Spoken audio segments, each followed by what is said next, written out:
Ni dia Siti Alwi. Assalamualaikum KC, nama saya Siti Alwi. Waalaikumsalam. Saya ada mengambil upah menjaga anak orang.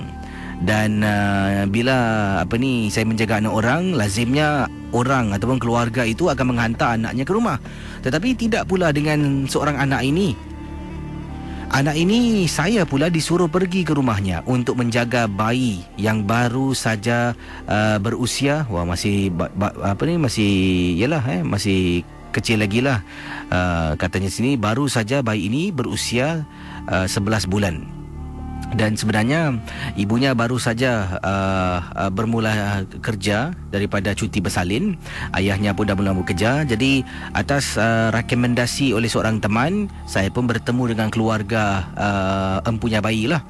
Jadi saya dibayar gaji bulanan untuk menjaga anak mereka dengan satu syarat, saya kena pergi rumah mereka. Tak boleh bayi itu tak boleh dibawa ke rumah saya.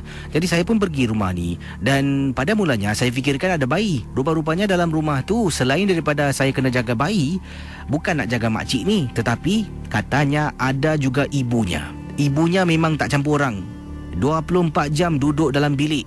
Saya hairan pula, kenapa kalau ada ibu tak jaga cucu? Jadi oleh kerana ini mungkin masalah peribadi, saya pun tak nak masuk campur lah. 2 minggu kemudian, kata Siti, saya pun pergi ke rumah orang yang dimaksudkan. Sampai rumahnya sekitar pukul 6 pagi. Sebab mereka akan keluar rumah pukul 6.20 pagi. Saya sampai 6 pagi. Rumahnya tidak begitu jauh dari rumah saya, boleh berjalan kaki saja. Jadi bila dah sampai itu, tuan rumah pun beritahu saya sekali lagi lah. Sebelum ni saya dah pun ke rumah itu, dan dia dah tunjukkanlah mana simpan susu bayi, barang-barang bayi dan sebagainya.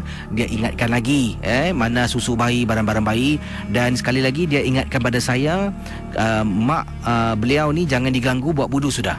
Dan kalau boleh, katanya jangan kasih bayi menangis. Kalau bayi menangis dalam rumah, bayi itu harus diangkat keluar rumah, kasih dia senyap daripada tangisan. Jadi saya rasa pelik sangat-sangat. Kenapa agaknya mak kepada tuan rumah ni tak nak jaga cucunya? Tak apalah, saya pun buat bodoh. Kedua-dua suami isteri keluar. Saya pun katanya sini tengok bayi itu yang masih nyenyak tidur. Kemudian pukul 8 pagi bayi terbangun menangis. Bila menangis tu, tengok pampersnya ataupun lampin pakai buang basah. Saya pun mula angkat bayi tu, mandikan dia. Dah mandikan semua, dah bersihkan, dah beri makan. Saya pun dokong bayi tu di luar rumah, hentikan dia menangis, kemudian bawa dia masuk ke dalam rumah. Dan benda ini berterusan untuk beberapa hari. Sampailah pada satu hari ini, mereka selalunya pulang pukul 6 petang. Sampai rumah 6 petang, saya akan terus pulang ke rumah.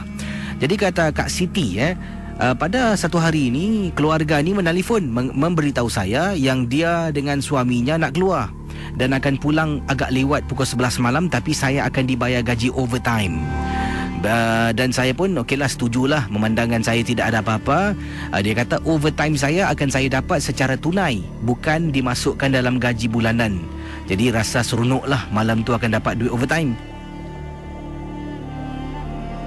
Jadi saya pun jagalah bayi tersebut yang sedang nyenyak tidur. Tiba-tiba Kisi, ibu budak ni, bila sepanjang saya jaga dalam rumah ni, jarang keluar masuk bilik. Kemudian dia boleh pergi ke dalam bilik di mana cucunya sedang nyenyak tidur. Saya sedang duduk dan tepuk cucunya. Dia berdiri lama Kisi. Dia tidak berbual dengan saya. Dia cuma tengok, perhatikan saya. Terperanjat saya bila saya pusing. Astaghfirullahalazim, makcik. Makcik ni takut terkejutkan saya lah, makcik. Casey, kemudian makcik tu tak jawab. Dia cuma berdiri dan lihat cucunya yang sedang baring di atas katil. Saya pun rasa lain macam, kata beliau. Saya pun tak endahkan makcik tersebut. Saya tepuk lagi. Tepuk suruh dia tidur. Let beberapa saat saya rasa macam ada benda yang tak kena. Saya toleh belakang, makcik tu dah tak ada. Tak apalah. Saya pun tepuk-tepuk. Bila dah tidur, saya keluar dari bilik. Saya pergi ke depan. Saya nak hidupkan TV, menonton TV. Bila saya hidupkan TV, terus dengar bayi menangis Kisi dalam bilik.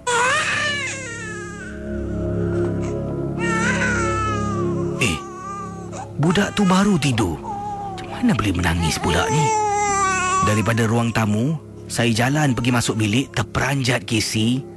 Saya nampak nenek budak ni berdiri tepi katil sedang memerhatikan cucunya yang sedang nyenyak tidur tiba-tiba terbangun. Saya tengok makcik ni lain macam. Saya angkat bayi tu. Saya bawa dia keluar rumah dekat koridor, tepuk-tepuk sambil selawat. Suruh bayi ni tidur, Kisi. Setelah lebih kurang setengah jam saya berada di luar rumah, bayi tu tidur. Kemudian pulanglah orang tua ni, iaitu ibu dan ayah kepada budak ni. Sampai rumah, saya serahkan bayi. Dia beri saya duit overtime. Saya angkat barang-barang saya pulang ke rumah. Setelah malam tu, saya beritahu mereka yang saya dah tak boleh jaga bayi ni.